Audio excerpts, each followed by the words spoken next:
गुरु प्रसाद। संसार में बहुत तकलीफों में भी अपने आदर्शों को छोड़ना नहीं चाहिए।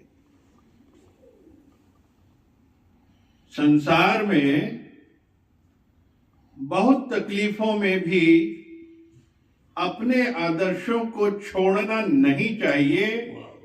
हम अपने आदर्शों से बहुत ऊंचाई तक पहुंचकर दूसरों को हेल्प कर सकते हैं।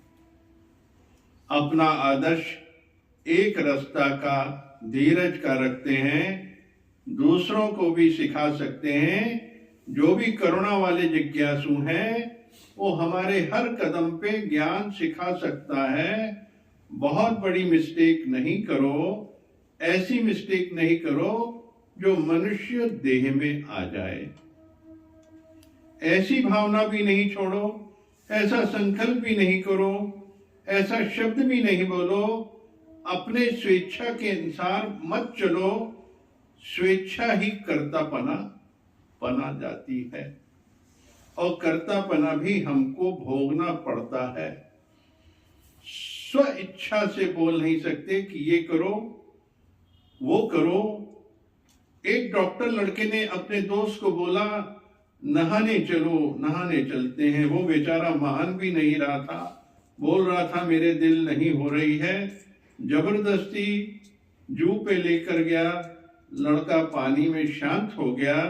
जू में बहुत लोग मरते हैं, ऐसी लहर आती है, लेकर चली जाती है। कई लोग स्विमिंग करते समय ऊपर से जंप लगाते हैं, सब नीचे टकरा जाता है, फट जाता है। जो डॉक्टर लड़का था वो बह गया, उसकी रिजल्ट आई तो वो भी डॉक्टरी में पास हो गया। कितना दिन डिप्रेशन में रहा कि मैंने जबरदस्ती क्यों लेकर गया।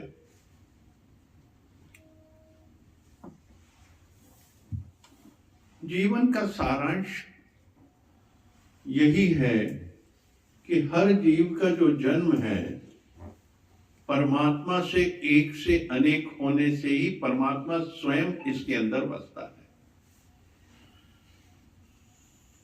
एक इच्छा से वो, और जब जीव भाव आता है, जब जीव अपनी इच्छाओं से चलने लगता है, यानी वो अपने आदर्शों से रास्ता छोड़ देता है, अपने आदर्श का रास्ता छोड़ देता है और जीव भाव आ जाता है, तो जीवन में असंतुलन सा हो जाता है।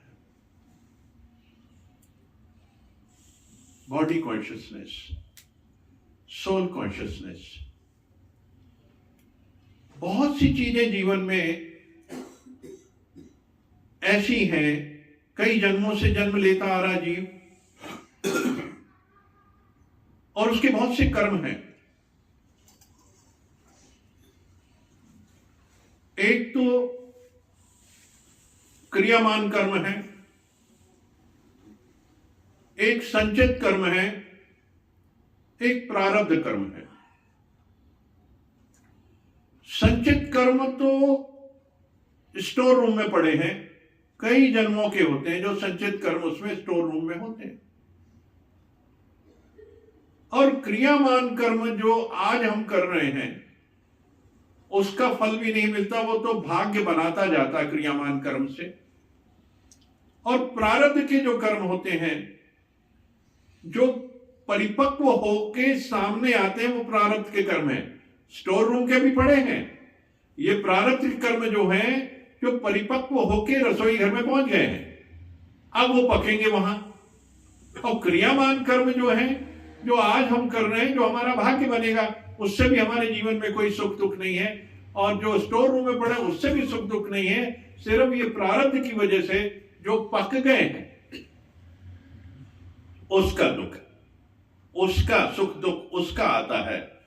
और सवाल यह है कि अब हम क्रियामान जो कर्म हैं उनसे क्या फर्क पड़ता है।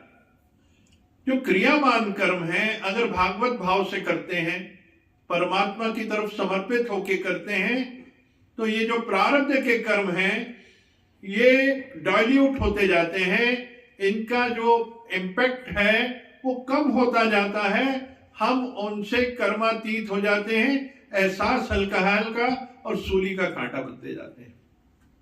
पर अभी वो पड़े हैं जो स्टोर रूम के आपके पड़े हुए।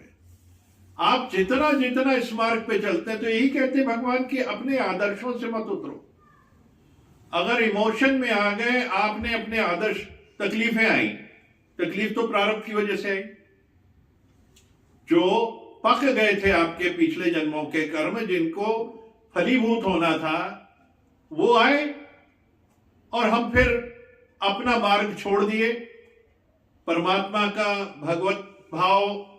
अब इस समय और बल्कि भक्ति करना चाहिए, यानी संसार से वैराग्य की स्थिति आती है। जब ये प्रारब्ध के कर्म आते हैं, ये जीवन में वैराग्य पैदा करने आते हैं कि तू इस मार्ग पे चल, परमात्मा की इतनी भक्ति करके इस जन्म में ही मुक्त हो जाए, सारे कर्म तेरे शांत हो जाए। तो इसलिए कहते अपने आदर्श से मत हो, और कर्तापना खत्म करोगे जिस दिन। देखिए, कर्तापना में आपने फिर कर्म बना लिया। उस बच्चे को लेके गया, वो डूब गया और डॉक्टर बन गया, पास हो गया, और देखिए डूब गया और उसकी जान चली गई। कर्तापना हो गया ना, कारण बन गए, कर्म बन गया, और कर्तापना आ गया कि मैं करता हूं, चल भाई चल, ले चलते हैं। तो हमको जोर जबरदस्ती नहीं, अपने आप भाव से पैदा हो, आदमी चल पड़े, वो आनंद की स्थिति है। दबावश करते हैं और कोई ऐसी दुर्घटना हो जाती है तो जिसका एक इम्पैक्ट जीवन में पड़ता है और वो दुखी रहता है, और कितना इमोशन में आ जाता है जीव कि मेरे कारण हुआ, कर्तापना बना, और जीवन भर उससे मुक्त नहीं हो सकता, उस बंधन में बंध जाता है। भगवान, दोष किसको लगेगा इसका? बताता हूं आगे।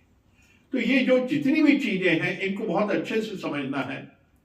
देखिए, दोष का जहां तक सवाल है, जिसने कर्तापना दिखाया, किसका कर्तापना? मैंने प्रेशर किया, मैंने दबाव डाला, मैंने जबरदस्ती खाना खिलाया, 2 रोटी और डाल दिया, 2 रोटी और उसने जबरदस्ती खा लिया, उसका पेट डिस्टर्ब हो गया, और अब तो जिसने दबाव डाला उसके ऊपर, खाओ और खिलाया, या उसको ले गया घुमाने और वहां उसका शरीर शांत हो गया, तो जो दबाव डाल रहा है, जिसका कर्तापना है, कर्तापन कौन कर रहा है? जो दबाव डाल रहा है। चलो मेरे साथ चलो, मैं खाने चलो, पिलाना सिखा दिया उसने, दबाव डाल डाल के। क्या कौन बना?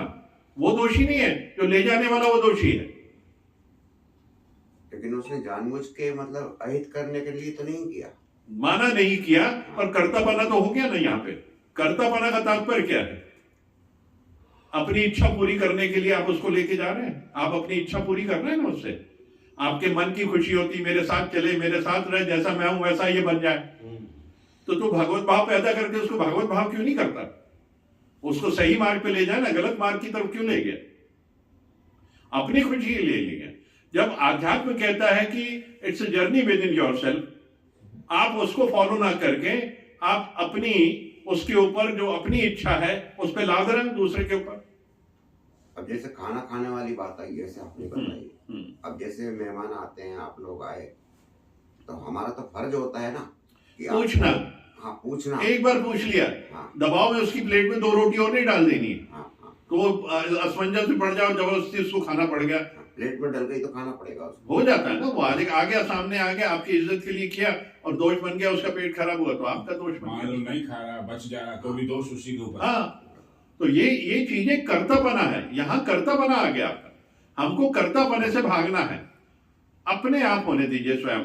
आप ऐसा माहौल बनाइए कि अपने आप स्वयं हो सारी चीजें, उसको जितना जरूरी हो। देखिए, भोजन में तो जहां तक सवाल है, जितना जरूरी हो उतना ही खाना चाहिए। सही बात है। जो डाइजेस्ट हो जाए। एक तो एग्जाम्पल है, कोई भी प्रभाव की बात है, कर्तापने की बात है, इसको थोड़ा समझना है कि कर्तापना का तात्पर्य समझना, योग से जोड़ना।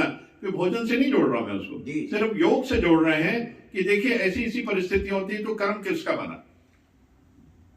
कर्तापना जिसका है उसका बना। मैंने जैसे इनको कई बार भेज दिया तो कर्तापना मेरा बना, मैं इनको लगा देता हूं तो कर्तापना मेरा। तो अगर कोई गलती चीज हो जाएगी तो दोष किसको आएगा? इस जीव को आएगा, आएगा, फैक्ट है। कोई दबावश नहीं होना चाहिए, कोई भी उसको अपने प्रभाव में ले जाके काम नहीं करना चाहिए। कई बार प्रभाव में करते हैं जीव, तो वो प्रभाव भी नहीं होना चाहिए। तहे दिल से, खुले मन से, खुले आकाश में, खुले माइंड से, ओपन माइंड से जीव को अपना जीवन आचरण अपने आदर्शों से चलना चाहिए। ये जीवन के आदर्श हैं कि मैं नियमित चलूं, अपने जीवन के नॉर्म्स बना लें हम लोग और उस जीवन को वैसे जिए, व्यवहार से बहुत कम हो जाए, संसार से बहुत कम हो जाए। ये आदर्श होते हैं जीवन के। अगर इस मार्ग पे चल रहे हैं तो दो मार्ग नहीं अपना सकते, संसार और परमात्मा नहीं हो सकता एक साथ। इसलिए वो आदर्शों का पालन करना है। मर्यादा पुरुषोत्तम राम ने उन आदर्शों का पालन किया हर चीज का, कि जो संसार में होने वाली चीजें हैं, जो एक जीव सृष्टि के अंदर होना चाहिए, उन्होंने उनका पालन करते हुए अपना जीवन जिया। नहीं दिखाए मैं भगवान हूं, मैं बहुत पावरफुल हूं, मैं कुछ भी कर सकता हूं, मैं तो एक बार करूं तो सब कुछ रावण का नाश हो जाएगा। नहीं, सीता का हास हो जाएगा, सीता का हरण होना था, सब तयशुदा चीजें थी, क्योंकि इसके बिना संसार की रचना नहीं। उसके अंदर संसार को सीख कैसे देते आप? सीख देने के लिए पहले अपने जीवन में उतारनी पड़ती हैं चीजें। यहां कर्तापना खत्म करेंगे तो वहां कर्तापना खत्म होगा। तो कर्तापना से कितनी तकलीफ होती है आप समझ लीजिए, कितना नुकसान होता है, कितना इमोशन में जाता है, कितने कर्म बनते हैं कर्तापना से। अच्छा, स्टोर रूम में जो कर्मों की फाइल रखी है, हाँ। उसका फल कब कैसे? वो परिपक्व होंगे तो आएंगे सामने, वो भी आएंगे। वो परिपक्व होंगे तो वो भी सामने आएंगे, उनकी सिचुएशन भी सामने है, कब का सवाल ही नहीं है। वो तो जब परिपक्व होंगे वो अपने आप सामने आएंगे, आपकी प्रारब्ध बन के आएंगे। आप अगर काटते जाएंगे धीरे धीरे डिजॉल्व होते जाएंगे। अगर आपका जैसे सिमरन बहुत बढ़ गया, आपने परमात्मा की तरफ जुड़ गए, आपके अंदर चारों घंटे, 12 घंटे, 24 घंटे चलता जाए, वो पता नहीं कौन सा समय आएगा, सारे कर्म नाश हो जाएंगे आपके। जैसे भीष्म के हुए थे 100 साल बाद आया था। हाँ, भीष्म पितामह का जो उन्होंने एक कीड़े को फेंका और वो कांटों पे 18 दिन पड़ा रहा, तो 100 साल के बाद वो फलीभूत हुआ था जब उनको शैया पे लेटे 18 दिन तक तीरों की शैया पे लेटे, और वहां से उसके बाद शांत हुए थे वो। तो आपको जो जीवन में हो रहा आपने किया हुआ है, इसलिए ये सारी चीजें हो रही हैं। इसलिए अब और ना करो जिससे आपका जीवन फिर सुख और दुख के इस माया जाल में खेलता रहे। इस माया जाल से बचना है। जिस दिन ये समझ आ गया कि प्रारब्ध कर्म, संचित कर्म, क्रियामान कर्म और कर्तापना, वहां जीवन आदमी संतुलित हो जाएगा, क्योंकि इसका अर्थ समझना जरूरी है। बिना अर्थ समझे जीवन में कोई भी उन्नति नहीं हो सकती। आध्यात्म को भी समझे, हमने अच्छे से समझे। इसका मतलब मुझे खुद को जानना है। मैं भूल गया हूं, मुझे खुद को जानना। अध्यात्म का मतलब ये है। और अभी भी मैं संसार की बातें करता हूं, संसार से मोह किया हुआ है, उन्हीं में वासना और कामनाओं में घूम रहा हूं, कर्तापना भी दिखा रहा हूं, सारी चीजें। तो हम कैसे चल सकते हैं, पहुंच कैसे सकते हैं? हम मंजिल हमारी पहुंच ही नहीं सकते। उसके लिए तो जीवन में एक गाइडलाइन बनानी पड़ेगी स्वयं को, अपने ऊपर। कोई आएगा नहीं उसको करने के लिए। गुरु के दर पे आके समर्पित हो जाइए, वो अपने आप समझ आ जाएंगे। सारे पॉइंट जो खुलते किस लिए हैं कि मेरे को सही डायरेक्शन मिले, मेरे को सही रास्ता मिले।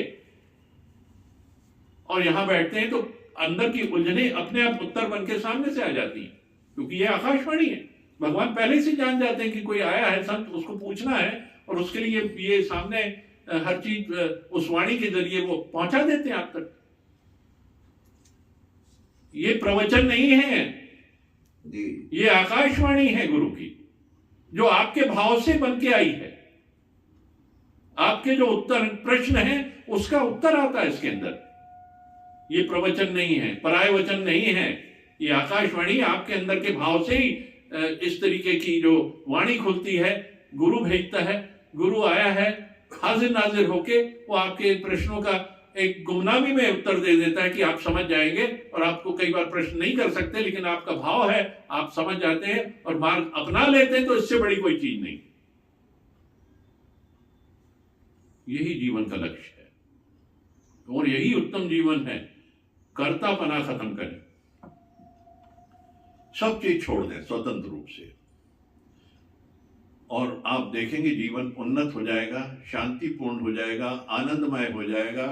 और वो आनंद सच्चिदानंद, हर एक जीव जो है सच्चिदानंद है, परम ब्रह्म है, पार ब्रह्म है, यानी परमात्मा है स्वयं, ईश्वरीय शक्तियां उसके अंदर मौजूद हैं। पर जो इच्छा कर बैठता है संसार के अंदर जाके, तो वो उसके ऊपर पोलराइजेशन हो जाता है और फिर जीव भाव चढ़ जाता है, यानी बॉडी कॉन्शियसनेस आ जाती है।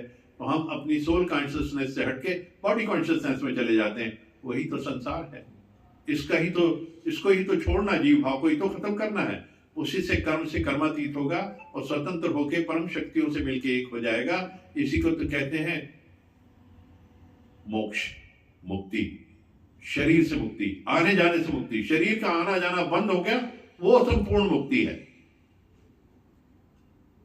इसलिए जतन करो परमात्मा का रस, जितना सिमरन करो।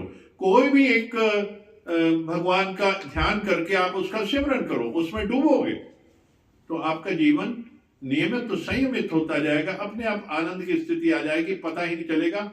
और कब ये जीव सृष्टि है छूट जाएगी, इसका एहसास भी नहीं होगा और परमात्मा की सृष्टि में जाके वस जाएगा। यही जीवन का लक्ष्य है, यही जीवन का लक्ष्य है। इसी को प्राप्त करना है। जितना सिमरन बढ़ाएंगे, परमात्मा का ध्यान करेंगे, हमारे हर सवाल का उत्तर अपने आप मिलेगा, प्रश्न करने की जरूरत ही नहीं होगी। हमको समझना है, अपने जीवन में उतारना है। बुद्ध ने हर चीज अपने स्वयं पे एक्सपेरिमेंट करके उसको उन्होंने अपने जीवन में हर चीज का उत्तर निकाला, स्वयं निकाला है। आप सब बुद्ध हैं, यानी कि वो ज्ञान के स्रोत हैं आप सभी। तो अपने अंदर उतरोगे तो मोती मिलेंगे। कुछ सीप के अंदर मोती मिलते हैं और वो सीप मिलती गहराई में, समुद्र की गहराई में। हमें समुद्र की गहराई में उतरना है और वो मार्ग गुरु दिखाता है। गुरु के दर पे आते हैं तो वाणी आती है, तुम्हारे प्रश्न किस पे उत्तर देके आते हैं। तो उस सीप में उतरो ना, वो सीप बनो। गहराई में जाओगे तो सीप बनेगी और उसी से सारी चीज मिल जाएगी, मोती वहीं से मिलेंगे। ओम।